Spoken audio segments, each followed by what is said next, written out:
찬송가 272장입니다. 찬송가 272장. 고통의 몽에 벗으려고 예수께로 나갑니다. 자유와 기쁨 베푸시는 주께로 갑니다.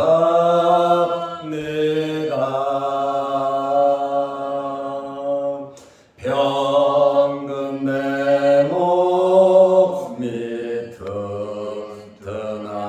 튼튼하고 빈궁한 삶이 도해지며 죄악을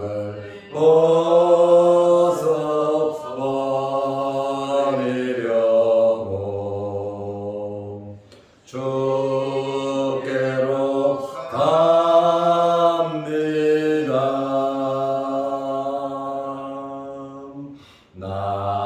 낭패와 실망 당한 뒤에 예수께로 나갑니다. 십자가 은혜 받으려고 주께로 갑니다.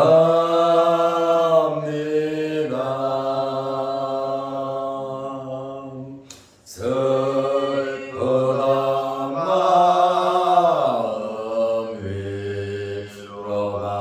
위로받고 일생의 분과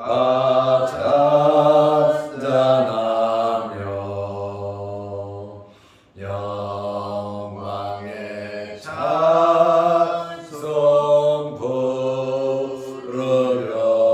부르려고 주께로 갑니다.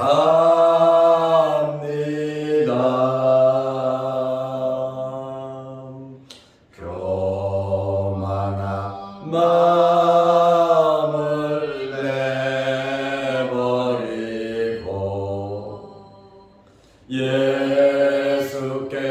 예수께로 나갑니다.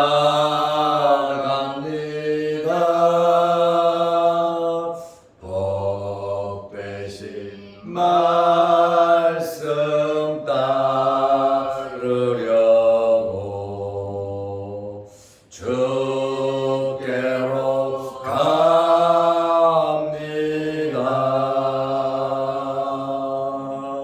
실망한 이 몸 힘을 얻고 예수의 크신 사랑을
믿사오며 그 외아들 우리 주 예수 그리스도를 믿사오니 이는 성령으로 대하사 동정녀 마리아에게 나시고 본디오 빌라도에게 고난을 받으사 십자가에 못 박혀 죽으시고 장사한 지 사흘 만에 죽은 자 가운데서 다시 살아나시며 하늘에 오르사 전능하신 하나님 우편에 앉아 계시다가 저리로서 산저 죽은 자를 심판하러 오시리라. 성령을 믿사오며 거룩한 공회와 성도가 서로 교통하는 것과 죄를 사하여 주시는 것과 몸이 다시 사는 것과 영원히 사는 것을 믿사옵나이다.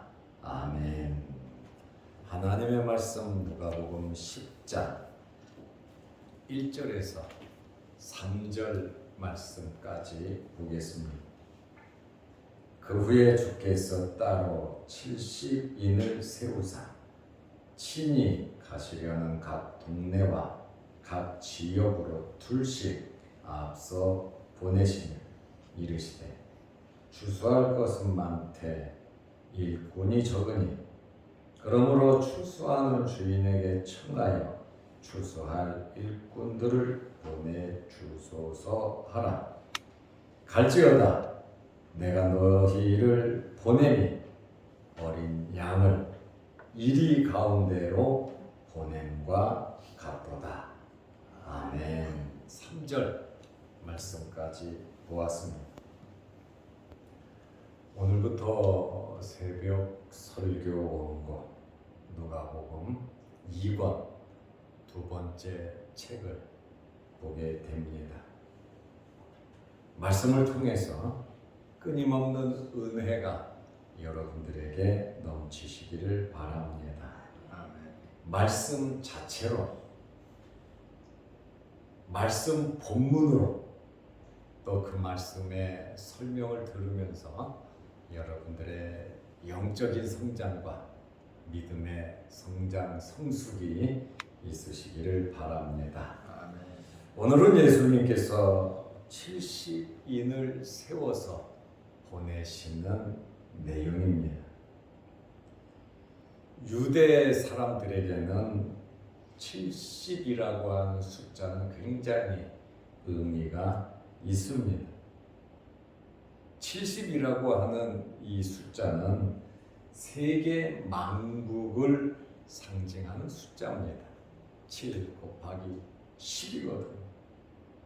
예수님께서 70인을 세우신 것은 이 복음이 전 세계를 위한 것이다.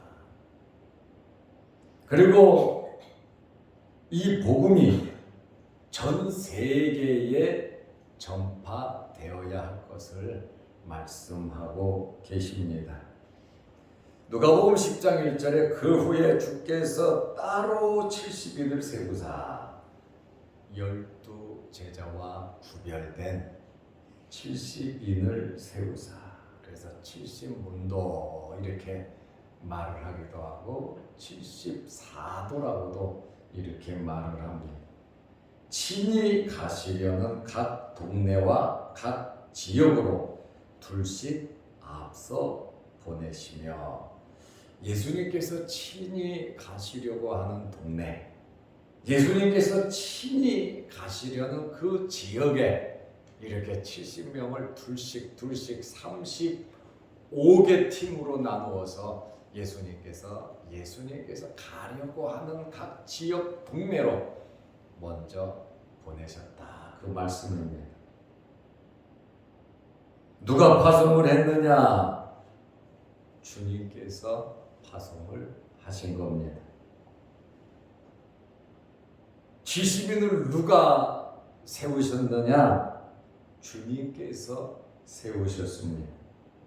여기 세우사, 70인을 세우사 안에 데이크센이라는 헬라어인데, 이 70인을 세웠다고 하는 것은 예수님께서 사적으로 세운 것이 아니라 공식적으로 세운 거예요. 공식적으로 세우고 임명하고 선포하신 것입니다. 그러므로 이 70인에 대해서 예수님의 주권과 예수님의 권위를 강조하고 있어요. 왜냐하면 예수님께서 친히 따로 세우셨기 때문에 그렇습니다. 그러므로 이들의 직분의 권위는 예수 그리스도에게서부터 나온다는 말씀입니다. 여기 70일을 세웠다. 그리고 2명씩 짝을 지어 보내셨는데 구약 성경에 보면 이스라엘 장로가 70명이에요. 신약 시대에 사내들인 공회원들이 70명이에요. 그리고 창세기 10장을 보면 세계 민족을 70민족으로 이렇게 보기도 합니다. 예수님께서 한 사람 한 사람 5명, 10명씩 이렇게 보내지 않으시고 둘씩 짝을 지어 보내신 것은 12 제자들도 2명씩 짝을 지어 보냈습니다. 선례가 있습니다. 왜 2명을 보냈을까요? 서로 도우라는 겁니다. 그리고 서로 의지하라는 겁니다. 그리고 격려하고 둘이 서로 기도하고 상의하고 그리고 둘이라고 하는 숫자는 유효한 증인의 숫자예요. 재판을 할 때 2명이 선언을 하면 증인으로서 채택이 됩니다. 예수님께서 2명씩 보내면서 너희를 내가 증인으로 세웠다는 거, 받아들이든지 안 받아들이든지 혼자 하면 증인이 안 되니까 둘이 함께 다니면서 받았다 안 받았다 분명한 하나님 앞에서 또 사람 앞에서 2 사람은 증인이 될 수 있는 것입니다. 예수님께서 이 70인을 보내시면서 복음 전파의 시급성을 말씀하고 계십니다.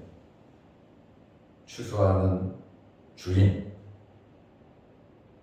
만왕의 왕이시고 우주 만물을 창조하시고 모든 것을 주관하시는 분이 성부 하나님이시거든요.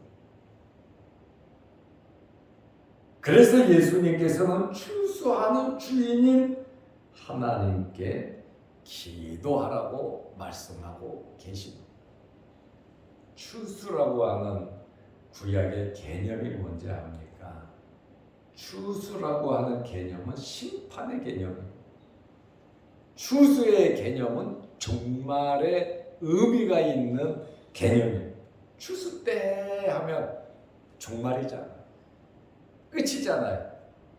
이 구약의 개념이 바로 심판을 상징하고 있습니다. 누가복음 10장 2절에 보면 이르시되 2명씩 70명을 보내시면서 그들에게 말씀하시는 거예요. 추수할 것은 많다. 추수할 것은 많다라고 하는 것은 할 일이 엄청나게 많다는 거죠. 주님으로부터 세우심을 입은 자들은 추수할 것이 할 일이 너무너무 많다라고 하는 말입니다. 일꾼이 적으니 일을 해보니까 일꾼이 너무 적다라고 하는 그러한 말씀입니다. 일꾼이 적으니 그러므로 추수하는 주인에게 청하여 추수할 일꾼들을 보내주소서 하라. 니들이 만들어서 니들이 일꾼을 세우는 것이 아니라 추수하는 주인에게, 그것은 주인의 권한이니까 주인에게 구해서 주인으로 하여금 일꾼을 보내주게 하라. 아주 굉장히 의미가 있는 말씀을 주님께서 하셨어요. 일꾼은 자기에게 주어진 많든지 적든지 일꾼은 자기 일을 해야 합니다. 세우심을 받았고 파송을 받았으니 일꾼으로 선택되었으니 일을 해야죠. 많든지 적든지 해야 합니다. 그러나 달란트가 있기 때문에 전부 다 할 수는 없는 거예요.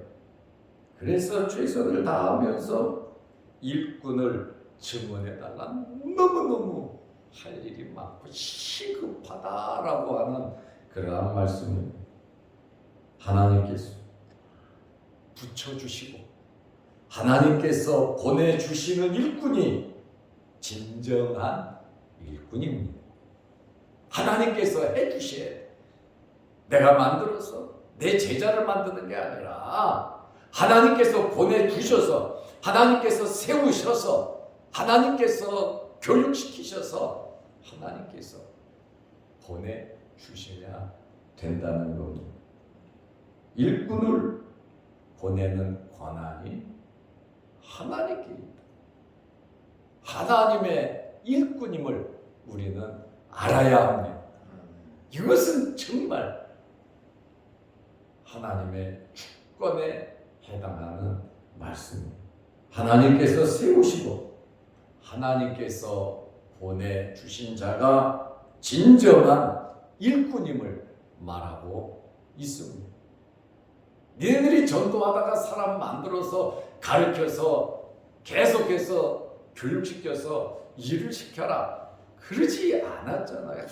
하나님 앞에 기도했어요. 하나님께서 세우시고 하나님께서 보내주셔야 된다.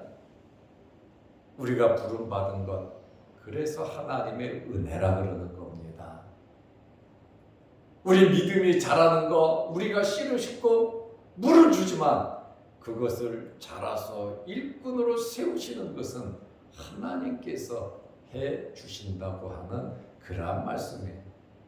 우리가 해야 할 영역이 있고 하나님 아버지께서 하셔야 할 영역이 있다는 것을 우리는 알아야 합니다.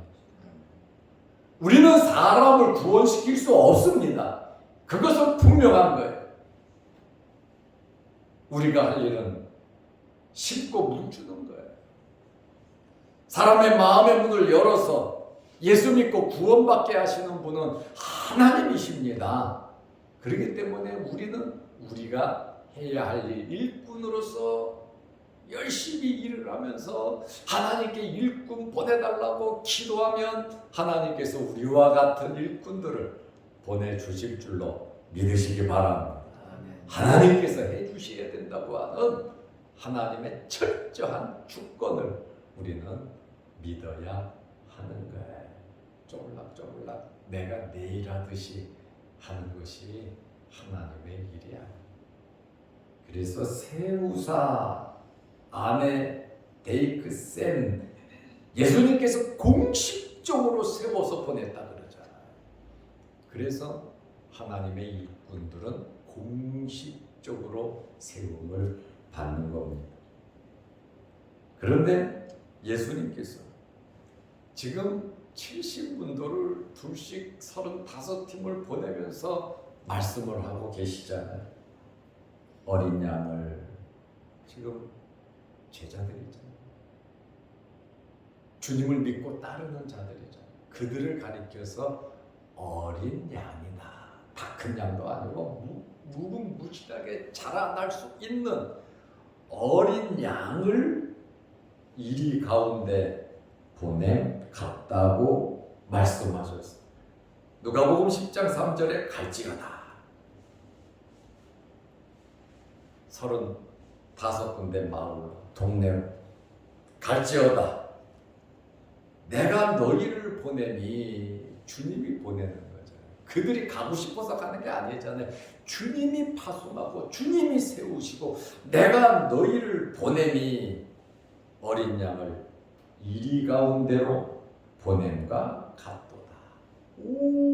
오죽했으면 목자장이신 예수님께서 어린 양을 이리 가운데 보내겠느냐 그 말이에요. 그만큼 시급하고 이리들이 득실거리지만 어린 양을 통해서 역사가 나타난다는 거예요.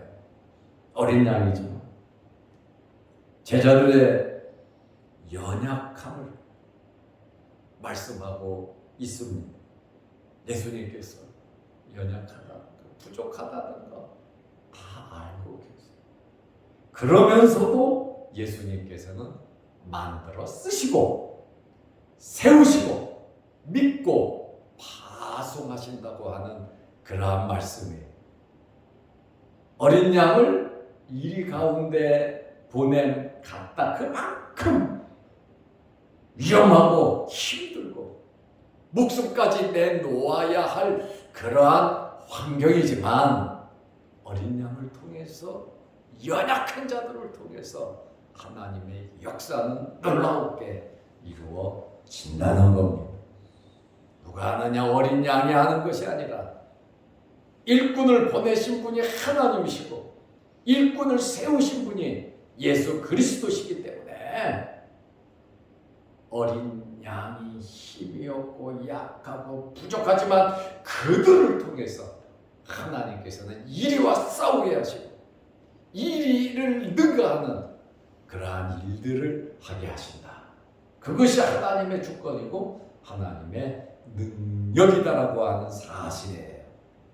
그래서 우리가 믿고 사는 겁니다. 양은 혼자서는 살 수가 없어요. 어미 양이든지 새끼 양이든지 아비 양이든지 양은요 자기 혼자 절대로 살 수가 없습니다. 목자 없이는 못 삽니다. 제 아무리 똑똑해도 제 아무리 잽세도 양은 목자가 없으면 안 되는 겁니다.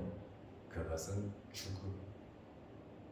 어린 양을 이리 가운데 보낸가 같다라고 하는 이 말씀은 예수님께서 항상 함께 하신다는 거예요. 내가 너희를 지켜주고 보호해주고 나는 선한 목자라고 말씀하고 계시잖아요. 이리는 악한 것을 상징하잖아요. 마귀 사탄의 세력을 세상의 세력을 의미하는데 언제든지 이리는 양을 죽일 수가 있습니다. 어린 양을 이리 가운데 보내는 것은 악한 세력과 영적인 싸움을 끊임없이 해야 한다는 거예요. 우리는 하나님의 사자 대리자로서 파송을 받은 것입니다. 이 세상의 이리들 마귀 사탄 귀신들의 역사를 통한 여러 가지 많은 세상의 악한 세력들과 싸워야 돼요. 총칼로 싸우는 거 아니잖아요. 원망 불평하면서 싸우는 거 아니잖아요. 피를 흘리면서 싸우는 겁니다. 목숨을 주면서 싸우는 거예요. 양은 죽는 것이 최선을 다하는 거예요. 그거 이상 없어요. 총칼로 서로 양들이 모아갖고 대모하고 십자군 전쟁하듯이 전쟁하는 그 싸움이 아닌 영적인 싸움인데 결국 피를 흘리는 것은 양이란 말이에요. 힘이 없어서요? 힘이 없어서가 아니잖아요. 순교하는 사람들의 그 모두 영광스러운 그 모습을 보세요. 비굴하게 살려달라고 그러고 도망가다가 죽는 것이 아니라 떳떳하게 찬송하면서 불구멍에 들어가도 끓는 가마 속에 들어가도 목을 잘라도 찬송하면서 기도하면서 돌에 맞아 죽어도 하나님 앞에 기도하고 용서하면서 죽어가잖아요. 세상이 감당할 수 없는 자들이 바로 어린 양들이란 말이에요. 순교자들이 하나님께 호소하잖아요. 어느 때까지 언제 우리의 피를 신원시켜 주시렵니까? 주님께서 조금 참아라. 너희와 같은 피가 찰 때까지 참아라. 어린 양을 이리 가운데 보내서 찢김을 당하는 것 같지만 절대로 찢기는 것이 아니라 하나님의 일을 하면서 승리적인 삶을 살아가는 거예요. 그래서 우리 뒤에는 어린 양이지만 목자장이신 예수 그리스도가 계시고 하나님께서 우리를 일꾼으로 세우셔서 함께 하시다 죽는 것 같지만 죽는 것이 아니라 그것이 곧 사는 것이다.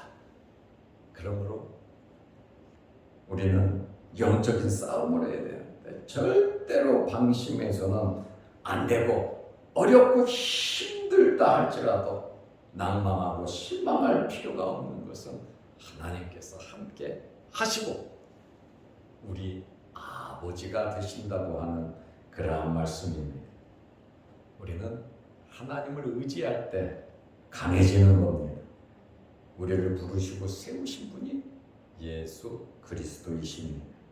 어린 양 약하지 아무것도 할 수 없는 것처럼 부족하죠. 바람 불면 날아가니까 힘이 없지. 그러나 하나님께서 세우시고 주님께서 주권을 가지고 파송하셨기 때문에 우리는 우리 혼자가 아닙니다. 세상 끝날까지 주님께서 함께 하신다고 하셨습니다. 아버지와 아들과 성령의 이름으로 세례 복음을 전파하고 우리가 해야 할 일은 어린 양으로서 이리들이 득실거리는 이 세상 속에서 영적인 싸움을 하면서 하나님의 자녀로서 자녀의 권세를 가지고 열심히 살아가시기를 주의 이름으로 축원합니다. 기도하겠습니다. 하나님 아버지, 어제는 거룩한 주일을 잘 지내게 하시고 또 오늘부터 한 주간 동안 세상에 나가서 살 때에 하나님께서 힘 주시고 능력 주시고 또 오늘 이 새벽에 우리 장로님들, 권사님들 주의 전에 오셔서 예배드리며 아버지 앞에 기도하는 기도의 제목들마다 응답하여 주옵소서. 무더위에 몸 상하지 않도록 건강 허락하여 주옵소서. 또한 주의 몸된 교회와 모든 성도들, 가정과 생업, 자녀, 손들 지켜주시고 특별히 이 무더위에 우리 성도들 몸 상하지 않도록 하나님께서 건강으로 지켜 주옵소서. 오늘 임시노예가 있습니다. 노예가 은혜 중에 성노예가 될 수 있도록 아버지께서 복을 내려 주옵소서. 또한 영상을 보며 함께 은혜를 나누며 기도하는 성도들에게도 주님께서 함께 하시고 응답하여 주옵소서. 예수님의 이름으로 기도드리옵나이다. 아멘. 하늘에 계신 우리 아버지여, 이름이 거룩히 여김을 받으시오며 나라의 마옵시며 뜻이 하늘에서 이룬 것 같이 땅에서도 이루어지이다. 오늘날 우리에게 일용할 양식을 주옵시고 우리가 우리에게 죄지은 자를 사하여 준 것 같이 우리 죄를 사하여 주옵시고 우리를 시험에 들게 하지 마옵시고 다만 악에서 구하옵소서. 대개 나라와 권세와 영광이 아버지께 영원히 싸움나이다. 아멘. 자유롭게 기도하시기 바랍니다.